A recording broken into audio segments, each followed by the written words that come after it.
ปัญญาจามะโมตัสสะ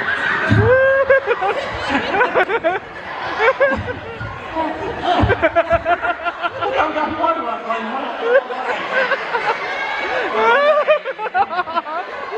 ทำไมไม่ดีดีวะนะโมตัสสะภะคะวะโตนะโมตัสสะภะคะวะโตนะโมตัสสะ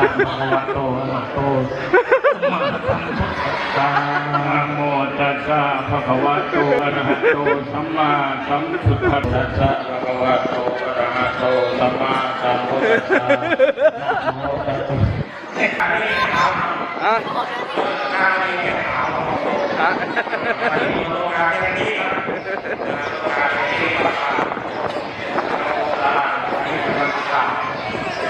ะ